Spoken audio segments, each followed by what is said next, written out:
স্বাগত ডিবিসি সংবাদে, সঙ্গে আছি আমি মজুমদার জুয়েল। নববর্ষের ঐকতান ফ্যাসিবাদের অবসান, এই প্রতিবাদে আয়োজিত হলো বর্ষবরণ আনন্দ শোভাযাত্রা। ঢাকা বিশ্ববিদ্যালয়ের চারুকলা অনুষদের সামনে থেকে বের হওয়া শোভাযাত্রায় ছিল নানা জাতিগোষ্ঠীর মানুষের স্বতঃস্ফূর্ত অংশগ্রহণ। এতে ফুটে ওঠে ইতিহাস ঐতিহ্যের চিরায়ত বাংলার প্রতিচ্ছবি। নানা মোটিফের পাশাপাশি স্থান পায় ফ্যাসিস্টের প্রতিকৃতি। এসো হে বৈশাখ, এসো এসো, এসো হে বৈশাখ। প্রতিবাদের প্রতীক থেকে বিশ্ব ঐতিহ্যের স্বীকৃতি পাওয়া মঙ্গল শোভাযাত্রা ফিরেছে তার আদি নামে বর্ষবরণ আনন্দ শোভাযাত্রা হয়ে। ফ্যাসিবাদ বিরোধী নতুন বাংলাদেশের উদ্দীপনায় এবার শোভাযাত্রা পেয়েছে ভিন্ন মাত্রা। আলতা শাড়ি পরিলে মনে পইরা যায় একদিন বাঙালি ছিলাম রে। নতুন বছর আসছে, তাকে যত্ন করে রেখো, স্বপ্নগুলো সত্যি করে খুব ভালো থেকো। অসাম্প্রদায়িক বাঙালির সবচেয়ে বড় সাংস্কৃতিক উদযাপন এই প্রাণের উৎসব। তারুণ্যের এই দেশ যেন এমন অনাবিল আনন্দের অপেক্ষায় ছিল বহুকাল। নতুন বছরের সাথে সেই ৩৪শে জুলাইও কিছু চিহ্ন আমরা দেখতে পারবো। এটাতে দেখা যায় যে আমাদের ঐতিহ্যের সাথে সাথে আমরা বর্তমান সম্পর্কেও জানতে পারি। বাঘ দেখেছি, সবকিছুই দেখেছি। চারুকলা অনুষদের সামনে থেকে বাঁধ ভাঙা উচ্ছ্বাস নিয়ে আনন্দ শোভাযাত্রা শাহবাগ মোড় ঘুরে টিএসসি, শহীদ মিনার, শারীরিক শিক্ষা কেন্দ্র, দোয়েল চত্বর হয়ে বাংলা একাডেমির সামনের রাস্তা দিয়ে আবারও চারুকলা অনুষদে গিয়ে সমাপ্তি টানে। যেহেতু এটা আমাদের পুরো বাঙালিদের একটা অনুষ্ঠান, আমরা এখানে কোনো ধর্ম বর্ণ আলাদা কোনো হিসাব নেই, আমরা সবাই একসাথে আসি। এই বিগত বছরের চেয়ে এবছর আর কি অতিরিক্ত মানুষ, যেটা নাকি খুবই ভালো লাগছে। সমকালীন যে চেতনার জায়গাটা, সেই জায়গাটা ধারণ করে যুক্ত করতে পেরেছে আনন্দ শোভাযাত্রা। এই শোভাযাত্রা ঐতিহাসিকভাবে রাজনৈতিকভাবে ব্যবহার করা হয়েছিল। একটা নির্দিষ্ট রাজনৈতিক গ্রুপ তাদের প্রতিপক্ষকে ঘায়াল করার কাজে ব্যবহার করেছে। আমরা এবার শুধুমাত্র ফ্যাসিস্টের মুখোপাচার, কারণ ফ্যাসিস্ট কোনো রাজনীতির অংশ না, সে সবচেয়ে বড় অশুভ শক্তি। এটা ছাড়া আপনি এখানে কোথাও আর রাজনীতির কিছু দেখবেন। অতীতের ভুল ত্রুটি ও ব্যর্থতার গ্লানি ভুলে নতুন করে সুখ শান্তি আর সমৃদ্ধির প্রত্যাশায় বর্ষবরণের আনুষ্ঠানিকতায় এসেছে নানা পরিবর্তন। শোভাযাত্রায় দেখা মেলে কাঠের বাঘ, ইলিশ মাছ, টাইপোগ্রাফিতে ৩৬ জুলাই, শান্তির পায়রা, পালকি, জুলাই আন্দোলনে নিহত মুগ্ধের পানির বোতলের মোটিফ। তবে সবকিছু ছাপিয়ে মূল আকর্ষণ হিসেবে নজর কাড়ে ফ্যাসিবাদের মুখাকৃতি। থিম একটাই, বাংলার মাটি থেকে তার চির অবসান। যেন আমরা সমস্ত পৃথিবী হিসাবে মানবিক হতে পারি। প্যালেস্টাইনের প্রতি কোনো রকমের সহিংসতা যেমন আমরা চাই না। আমাদের দেশের নিজস্ব যত রকম জাতিগোষ্ঠী আছে তাদের কারোর উপর কোনো রকম নিপীড়ন আমরা চাই না। ৩৬ জুলাই এই যে সামনে যেখানে পানি লাগবে, পানি মুগ্ধর জন্য সম্মান দেখিয়ে করা হয়েছে, এগুলো সুন্দর লাগছে। শোভাযাত্রায় ফিলিস্তিনের নিপীড়িত জনগণের প্রতি সংহতি জানিয়ে তরমুজের মোটিফ ফুটিয়ে তোলে লাখো বাঙালির প্রার্থনা। অশুভ আর অপসংস্কৃতির বিরুদ্ধে নতুন বাংলাদেশকে এগিয়ে নিয়ে যাওয়ার বার্তা এলো এই পহেলা বৈশাখে। নতুন বছর, নতুন উদ্দীপনায়, তারুণ্যের নবপ্রেরণায় বিশ্ব দরবারে এক নতুন উচ্চতায় যাবে দেশ, সেই প্রত্যাশায়। সুলতানা স্বর্ণা, চারুকলা, ডিবিসি নিউজ, ঢাকা। আমরা পয়লা বৈশাখের আরও উদযাপনের আয়োজনে যাব। এই মুহূর্তে আপনারা জানেন বিএনপি মহাসচিব মির্জা ফখরুল ইসলাম আলমগীর চিকিৎসা শেষে দেশে ফিরেছেন সিঙ্গাপুর থেকে। বিমানবন্দরে তিনি কথা বলছেন সাংবাদিকদের সঙ্গে, আমরা একটু তার কথা শোনার চেষ্টা করছি। আমাদের সমস্ত অতীতের যত ধুলো বালি, অতীতের যত জঞ্জাল সব কিছু উড়িয়ে দিয়ে এই নতুন বৈশাখ আমাদের জন্য সম্পূর্ণ এক নতুন বাংলাদেশ সৃষ্টি করবে। স্যার, আপনি দীর্ঘদিন ধরে চিকিৎসা শেষে আসলেন, তো আপনারা প্রধান উপদেষ্টার খুব সঙ্গে দীর্ঘদিন না, এক সপ্তাহ। হ্যাঁ, প্রধান উপদেষ্টার সঙ্গে আপনারা এর আগে বৈঠক করেছেন, ১৬ তারিখ আবার বৈঠক। জাতি একটা নির্বাচন প্রত্যাশা করছে, তো এবার কি আশা করছেন সেই নির্বাচনের একটা আমরা তো সবসময় বলে আসি যেটা, যে আমরা একটা আলোচনার মধ্য দিয়ে, ঐক্যের মধ্য দিয়ে আমরা একটা নতুন বাংলাদেশ তৈরি করতে চাই। নিঃসন্দেহে আমরা এটা আমাদের মধ্যে এই ঐক্য সম্ভব হবে এবং আমরা সফল হব। স্যার, নির্বাচনের সময় নিয়ে ডিসেম্বর থেকে জুন শিফটিং হচ্ছে, এই সমস্যার সমাধান।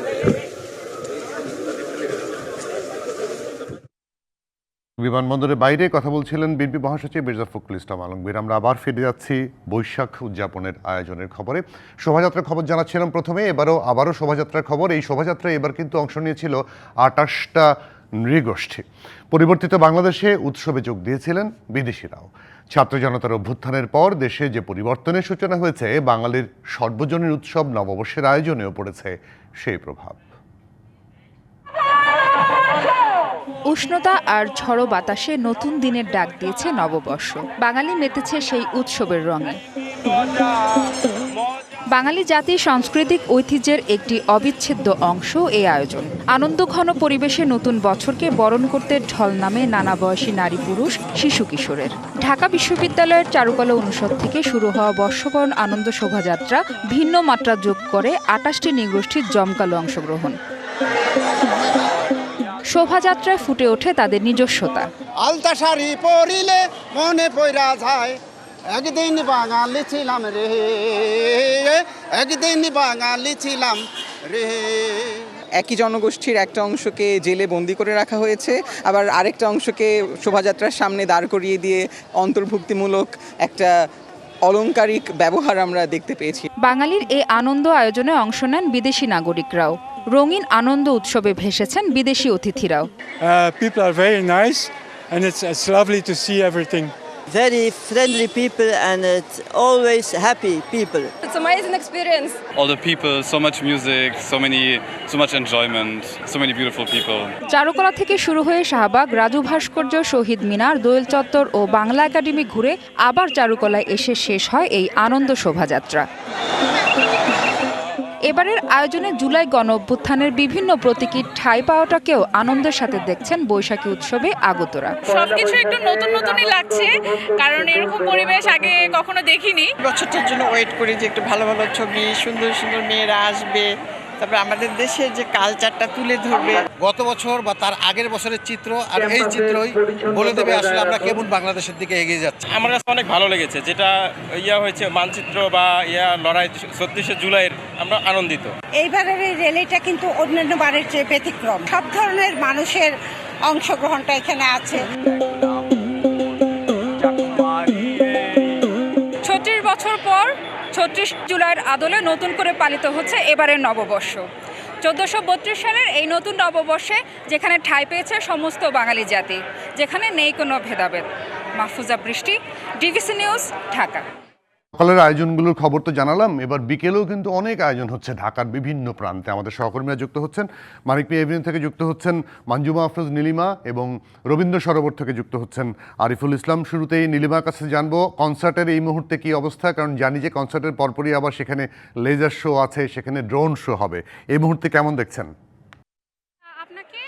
বর্তমানে অবস্থান করছি কিন্তু মানিক মিয়া এভিনিউতে, এবং যেটা সবাই জানে এখানে কিন্তু একের পর এক পারফরমেন্স হচ্ছে। আজওয়ার আলী, তারপর পারশা, এফ মাইনর, এবং সর্বশেষ যে পারফরমেন্সটা হবে সেটা কিন্তু হবে অ্যাশেজে। এবং আমরা এখন দেখতে পাচ্ছি পারশা কিন্তু স্টেজে আছে, এবং তার গানে কিন্তু খুব মনোমুগ্ধকর পারফরমেন্সের মধ্য দিয়ে খুব চমৎকারভাবে দর্শকরা উপভোগ করছে গান। এবং আজকের কনসার্টে যে সব থেকে বেশি যে আকর্ষণীয় যে জিনিসটা সেটা হচ্ছে সন্ধ্যার পরে হবে 7:30 থেকে 8টার মতো হবে ড্রোন শো, অর্থাৎ লেজার লাইট দিয়ে হবে ড্রোন শো। বাংলাদেশে প্রথমবারের মতো পহেলা বৈশাখে এই আয়োজনটা করেছে সংস্কৃতি বিষয়ক মন্ত্রণালয় এবং বাংলাদেশ শিল্পকলা একাডেমি, এবং এখানে যৌথ প্রযোজনায় আছে কিন্তু চীনা সংস্থা। তো আমরা এখানে কিন্তু দেখতে পাচ্ছি যে স্টেজে একটা করে শিল্পী তারা নিজেদের মতো করে দর্শকদের জন্য পারফর্ম করছে। একটু আগেও আমরা আরেকটি গান শুনলাম, এবং এখনো কিন্তু সবাই খুব চমৎকারভাবে নিজেদের মতো করে উপভোগ করছে অনুষ্ঠানটি। আমরা এখন বর্তমানে মানিক মিয়া এভিনিউ থেকে আমি দেখানোর চেষ্টা করবো আপনাদেরকে দর্শকদের যে ঢল নেমেছে আজকে, এটি কিন্তু বাঙালিরা একাকার হয়ে গেছে নিজেদের মধ্যে। ড্রোন শো এর জন্য কিন্তু সবাই অপেক্ষা করছে। আমরা এখানে দেখতে পাচ্ছি যে জনসমুদ্র তৈরি হয়েছে, একত্রিত হয়েছে। সবাই কিন্তু এখানে ড্রোন শো অর্থাৎ লেজার লাইট ড্রোন শো, সেটার জন্য কিন্তু সবাই এখানে এখানে একত্রিত হয়েছে এই আকর্ষণীয় বিষয়টাকে সর্বপ্রথম বাঙালি সবাই একসাথে দেখার জন্য আজ পহেলা বৈশাখের দিনে সমবেত হয়েছে মানিক মিয়া এভিনিউতে। আমি ছিলাম এতক্ষণে, আমি আপনাকে জানালাম নীলিমা বুঝতে পেরেছি। ধন্যবাদ থাকবেন। আমরা পরবর্তীতে আবার যোগাযোগ করার চেষ্টা করবো। আমাদের সঙ্গে ধানমন্ডি থেকে যুক্ত আছেন আরেক সহকর্মী ধানমন্ডি রবীন্দ্র সরোবর আরিফুল ইসলাম। আরিফুল, সেখানকার আয়োজন সম্পর্কে আমাদেরকে জানাবেন।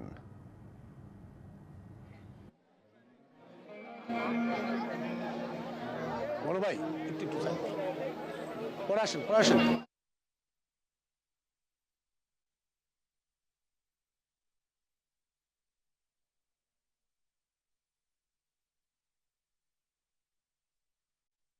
নিশ্চয়ই জুয়েল, যেটা জানতে চাইছেন যে আসলে সকাল থেকেই সারা দেশব্যাপী বা পুরো গোটা জাতি কিন্তু আজকে এই নতুন বর্ষবরণ উপলক্ষে উদযাপনে মুখর হয়ে আছে। বিশেষ করে সকাল থেকেই যে উদযাপনটা, যে আনন্দ শোভাযাত্রা, সেটা যেটা শেষ হয়েছে, তার পরবর্তীতে কিন্তু রাজধানীর বিভিন্ন জায়গায় কনসার্ট থেকে শুরু করে বিভিন্ন বাঙালির যে ঐতিহ্যের যে একটি পরিচিতি লাভ করার যে বিষয়গুলো থাকে, বিশেষ করে খাবার, খেলাধুলার যে সরঞ্জামগুলো রয়েছে, বিশেষ করে মাটির যে পুতুলগুলো রয়েছে, মাটির হাঁড়িগুলো রয়েছে, সেগুলো কিন্তু আমরা এই রবীন্দ্র সরোবরে কিন্তু আমরা দেখেছি। বিভিন্ন স্টলে খাবারের যে আয়োজন, বাঙালির যে ঐতিহ্যের যে খাবার, সেই খাবারের আয়োজনও কিন্তু করেছে।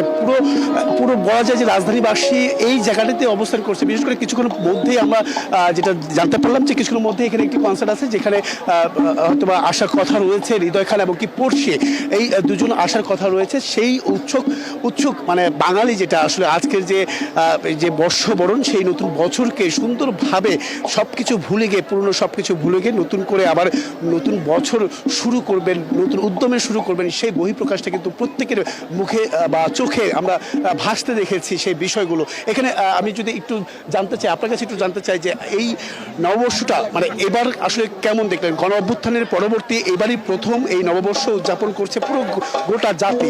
আপনার কাছে আপনি কিভাবে দেখছেন নতুন বছরকে? কিভাবে আসলে মানে নতুন বছরটাকে আপনি কিভাবে দেখবেন? আচ্ছা, প্রতি বছর নয়, এবারও আমরা মোটামুটি কাছাকাছি দেখেছি। যেমন আমরা প্রতি বছরই সংসদের সামনে একটা আলপনা করা হয়। এই বছরটা দেখলাম যে ওই আলপনাটা হচ্ছে না, যার জন্য হয়তো ওই অন্যান্য কনসার্ট রয়েছে। জি কনসার্ট হচ্ছে, যেমন ওইখানে এখন কনসার্ট হচ্ছে, এইখানেও আমরা কনসার্টের জন্য আসছি, এখন পর্যন্ত চালু হচ্ছে। বছরকে কিভাবে দেখতে চাই? নতুন বছরটাকে অ্যাকচুয়ালি আমরা দেখতে চাচ্ছি সবাই, শুধু আমি একা না, সবাই দেখতে চাচ্ছি যেমন আমরা সবাই একত্রিত হয়ে একটা সুন্দর বাংলাদেশ গড়তে পারি, একটা অর্থপূর্ণ আমরা বাংলাদেশ গড়তে পারি। অসংখ্য ধন্যবাদ আপু। আপনার সাথে একটু কথা বলতে চাই। নববর্ষের শুভেচ্ছা আপনাকে জানাচ্ছি। সেটা হচ্ছে যে নতুন বছরটাকে কিভাবে উদযাপন করছেন, আর এখানে এসে কতটা আনন্দ করছেন বা পরিবার সাথে আসতে পেরেছেন, কোনো ধরনের ঝুঁকি আছে কিনা বা নিরাপত্তাহীনতা ভুগছেন কিনা? না, নিরাপত্তার যেটা বিষয়, আমি আমার প্রথম ঢাকায় নববর্ষ পালন করা, তো ওরকম কোনো অস্বাভাবিক পরিস্থিতি লক্ষ্য করিনি। ও অনেক গার্ড দেখলাম, বাইরে পুলিশ আর্মি রয়েছে, খুবই ভালো লাগছে। সবাইকে শুভ নববর্ষ। অসংখ্য ধন্যবাদ জুয়েল। এখানে আরও অনেকেই এসেছেন, প্রত্যেকেই যার যার অবস্থান থেকে, বিশেষ করে ঢাকার বাইরে থেকে অনেকে এসেছেন। একটু জানতে চাই আপনার কাছে, নববর্ষের শুভেচ্ছা শুরুতে জানাচ্ছি।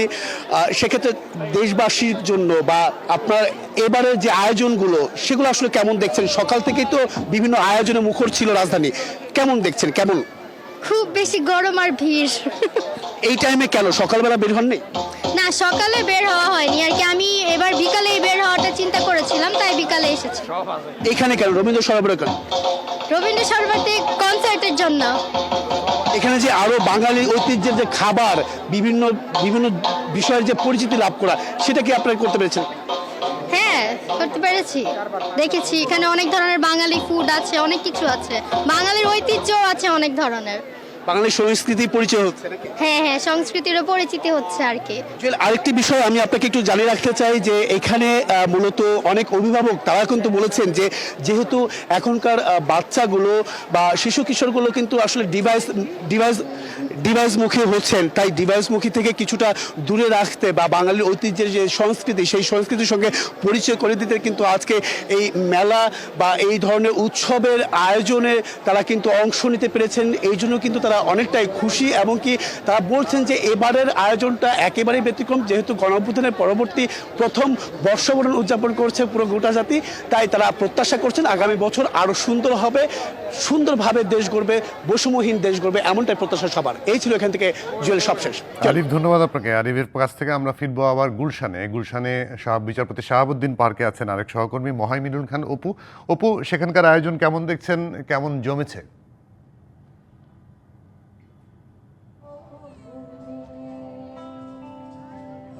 সকাল থেকেই কিন্তু এখানে দিনব্যাপী নানা অনুষ্ঠান কিন্তু এই শাহাবুদ্দিন পার্কে চলছে। গতকাল বিকাল 3টা থেকে পহেলা বৈশাখকে কেন্দ্র করে এই অনুষ্ঠানের আয়োজন করা হয়। এখন পর্যন্ত কিন্তু এই শাহাবুদ্দিন পার্কে এখন সাংস্কৃতিক অনুষ্ঠান চলছে।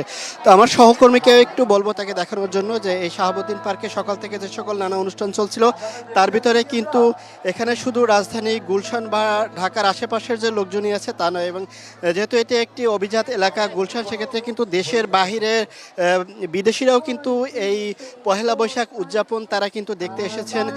আমরা এখানে যে সকল দর্শনার্থীরা এসেছিলেন তাদের সাথে কথা বলেছিলাম, তারা যেটি বলছেন যে এখানে তারা তাদের পরিবার পরিজন নিয়ে এসেছেন, তাদের সন্তানরাও তাদের সাথে করে নিয়ে এসেছেন।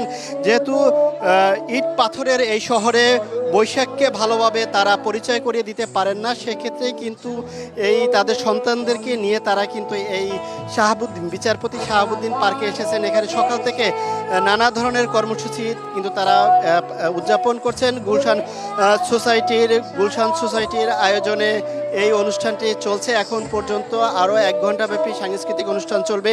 এর আগে দুপুরের পরপর কিন্তু এখানে যেহেতু পহেলা বৈশাখ বলতেই পান্তা ইলিশ বোঝানো হয়ে থাকে, সেই পান্তা ইলিশের পাশাপাশি বিভিন্ন দেশীয় যে সকল মিষ্টিগুলো রয়েছে সেগুলো কিন্তু এখানে বিভিন্ন স্টলে কিন্তু তারা উঠিয়েছেন, এবং তারা যেটি বলছেন বাংলাদেশের পহেলা বৈশাখ সহ যে সকল ঐতিহ্যবাহী খাবার রয়েছে সেগুলো কিন্তু তুলে ধরেছেন। এটি শুধু দেশবাসীর জন্য নয়, দেশের বাইরে বিদেশি যে সকল অতিথিরা তারা এখানে এসেছিলেন তাদের মাঝে এটি পরিচয় করিয়ে দিতে পেরেছেন। তো পহেলা বৈশাখকে কেন্দ্র করে এখন পর্যন্ত গুলশান শাহাবুদ্দিন পার্কে মোটামুটি আপনার কাছ থেকে তথ্য জানলাম। মঞ্চে গান চলছে, সম্ভবত সভ্যতা গাইছে, সভ্যতা আছে, জেফার আছে, আমি দেখতে পাচ্ছি। মঞ্চের দিকে যদি দেখাতেন এবং গানটা শোনাতেন, দর্শক মনে হয় আরেকটু মজা পেত বা আনন্দ পেত। একটু দর্শকদেরকে গান শোনান, একটু আমাদের ভিডিও জার্নালিস্টকে বলেন যে একটু মঞ্চটাকে জুম করতে, আমরা দেখি এবং আপনার মাধ্যমে গানও শুনি। কিন্তু চলছে, বিভিন্ন শিল্পগোষ্ঠী কিন্তু তাদের পরিবেশন করে যাচ্ছেন। দেশের দেশাত্মবোধক গান সহ যে সকল বাংলাদেশের সাংস্কৃতিক গানগুলো রয়েছে সেগুলো কিন্তু বিকাল 3টা থেকে তারা এখানে পরিবেশন করেছেন।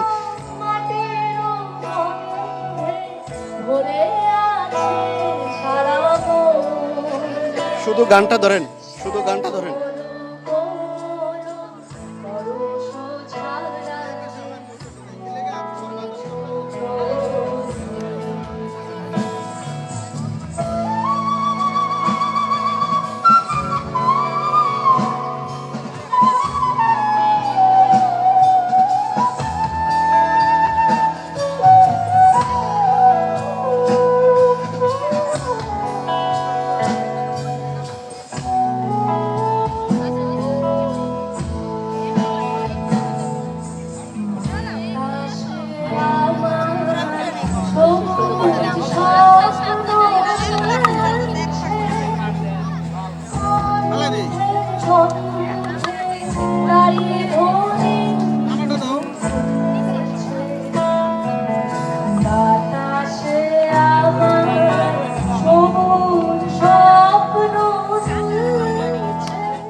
আমরা ছিলাম এতক্ষণ গুলশান শাহাবুদ্দিন পার্কে। সব অশুভকে দূরে সরিয়ে বরাবরের মতোই রমনা বটমূলে নতুন বছরকে বরণ করল ছায়ানট। গানে, কবিতায়, কথনে ছিল সম্প্রীতির বাংলাদেশ গড়ার প্রত্যয়, আর মানবতার মুক্তির সন্ধানে বিশ্বজুড়ে সম্প্রীতির বার্তা ছড়িয়ে দেওয়ার জয়গান। জানানো হয় নির্যাতিত ফিলিস্তিনিদের প্রতি সমবেদনা। প্রতি বছরের মতোই কচি সবুজ পাতায় ছেয়ে গেছে রমনার প্রাচীন বটবৃক্ষটি। তারই মূলে শুভ্র চাপা সাদা আর লাল রঙের পোশাকে বর্ষবরণের আবাহনে ছায়ানটের শিল্পীদের গান।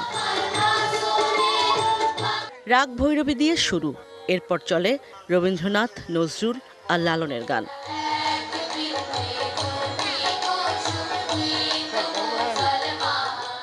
সাম্প্রদায়িকতা বিরোধী জাতি, ধর্ম, বর্ণ নির্বিশেষে সকলের জন্য একটা সুন্দর বাংলাদেশ গড়ার বার্তা ছিল গান, কবিতা, কথনে।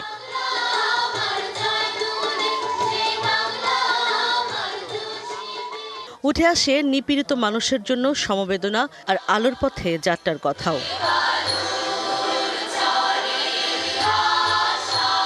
বর্ষবরণে ছায়ানটের এমন আয়োজনে মুগ্ধ সবাই। পৃথিবীর অনেক জাতি আছে যাদের নিজস্ব একটা নববর্ষ নেই, আমাদের সেই জায়গাটা আছে, তো সেই জায়গাটা তো আমরা উপভোগ করবই। আমাদের যে ঐতিহ্য, আমাদের যে সংস্কৃতি, এটার একটা প্রতিচ্ছবি কিন্তু আমাদের চোখে ফুটে ওঠে। এটা আমাদের সংস্কৃতির একটা পার্ট, এবং ছায়ানট মানে কি বলবো, এটা খুবই ভালো লাগে। একটা ধরনের দূরত্ব ছিল যে ওরা বিশু করছে, আমরা বৈশাখ করছি। আমরা চাচ্ছিলাম যে এই পাহাড় এবং সমতলে যত জাতিগোষ্ঠী আছেন সবাই মিলে একসাথে আমরা যাতে এবার নববর্ষ পালন করি। বর্ষবরণের কথনে ছায়ানটের নির্বাহী সম্পাদক সারোয়ার আলী বলেন, নারী শিশুর প্রতি নিপীড়ন, ফিলিস্তিনের যুদ্ধের মতো সকল অনাচার বন্ধ হোক। ছিল 1 মিনিটের নীরবতাও।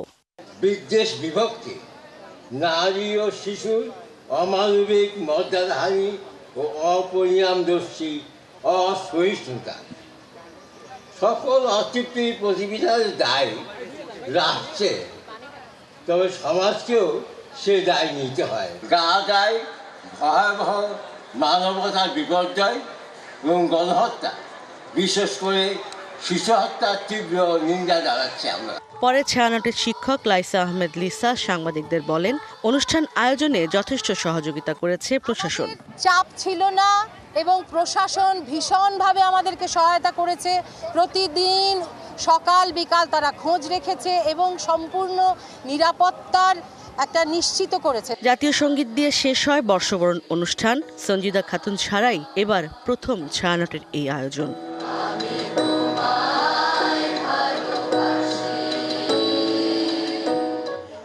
1967 সালে পূর্ব পাকিস্তানে রবীন্দ্রসঙ্গীত গাওয়া যাবে না, এই বিষয়টির প্রতিবাদ করতে ছায়ানট শুরু করেছিল ঐতিহ্যবাহী তাদের এই আয়োজন। আজও ছায়ানট এক প্রতিবাদের নাম। অনেক নিরাপত্তা বেষ্টনী পার হয়ে আজ আসতে হয় এই অনুষ্ঠানে। আজও ছায়ানট সুরের মাধ্যমে, গানের মাধ্যমে, কবিতার মাধ্যমে সারা দেশে বইয়ে দিতে চায় কল্যাণ আর মঙ্গলের সুর। ইশরাত জাহান উর্মি, ডিবিসি নিউজ, রমনার বটমূল, ঢাকা।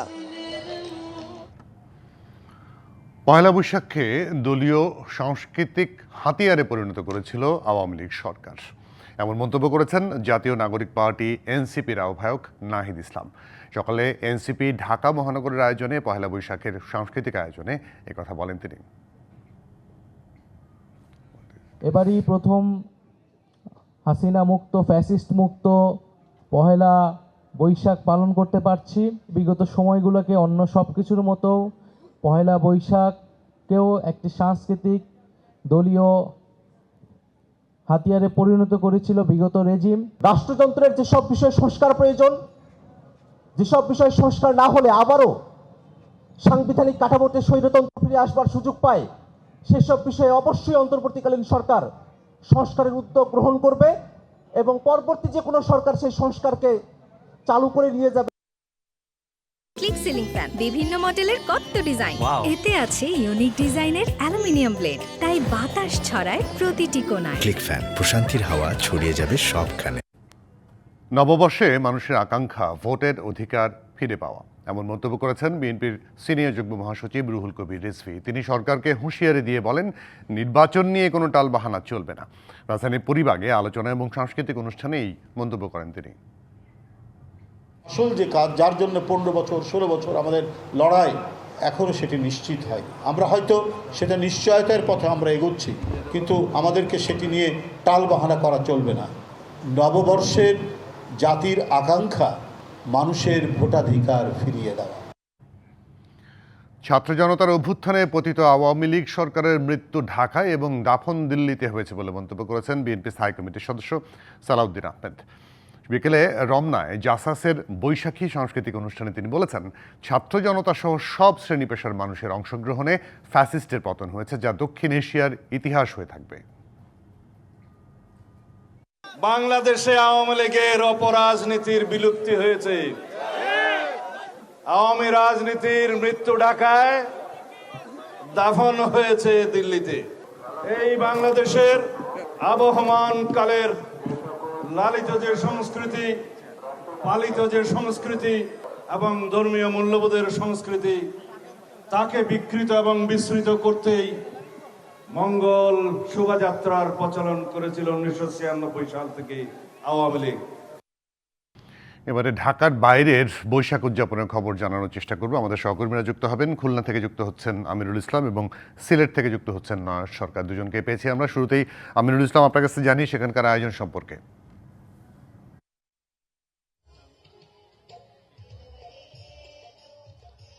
জুয়েল, আপনাকে এবং আপনার মাধ্যমে সকলকে জানায় বাংলা নববর্ষের শুভেচ্ছা, শুভ নববর্ষ। খুলনায় কিন্তু একেবারে বলা যায় যে বাঙালির যে প্রাণের উৎসব, সেই উৎসবটা একেবারে উদযাপন করতে খুলনাবাসী একেবারে যে একত্রিতভাবে মাতোয়ারা হয়ে উঠছে বলা যায়।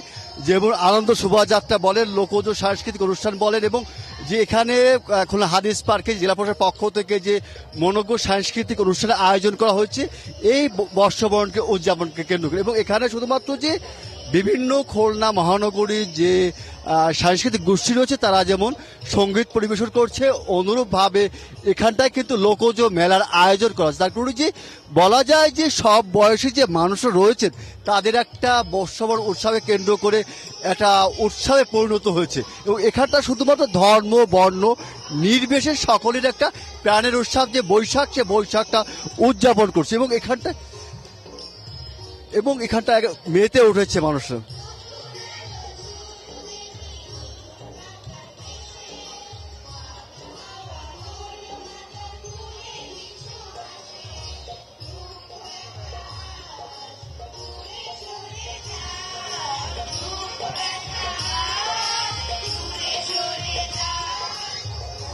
এবং এখানে যে খুলনার যে বিভিন্ন সাংস্কৃতিক উদযাপন কমিটি রয়েছে তারা যেমন রয়েছে, রাজনৈতিক দলগুলো রয়েছে, অনুরূপে সকলের বলা যায় একটা মিলন মেলায় পরিণত হয়েছে এই বৈশাখের উৎসবকে উদযাপনকে কেন্দ্র করে।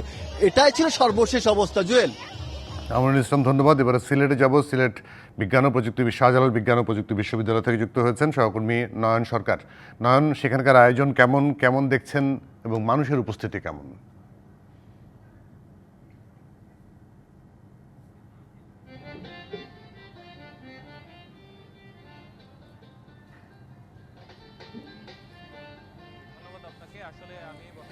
শাহজালাল বিজ্ঞান ও প্রযুক্তি বিশ্ববিদ্যালয়ের সামনে ভিতরের ফটকে আসলে সারা দিন ব্যাপী আমরা দেখতে পেয়েছি যে শাহজালাল বিজ্ঞান ও প্রযুক্তি বিশ্ববিদ্যালয়ের মধ্যে বিভিন্ন ধরনের আয়োজন রয়েছিল। এবং আজকে এখন আমরা যে এখানে দাঁড়িয়ে আছি সেখানে আসলে বাউল গানের আসর রয়েছে।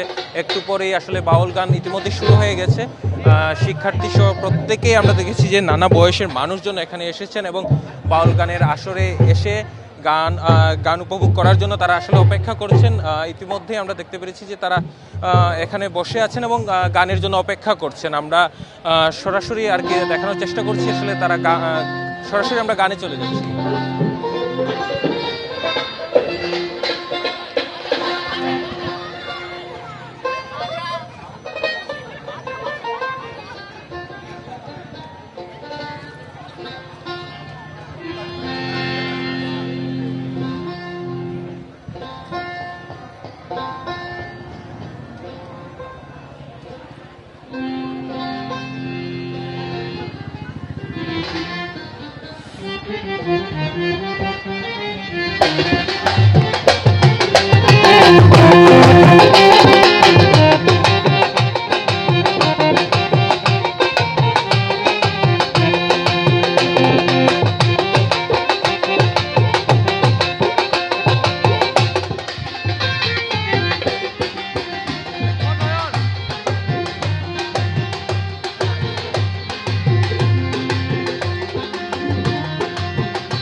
ডিবিসি সংবাদ এই ছিল এখনকার মতো।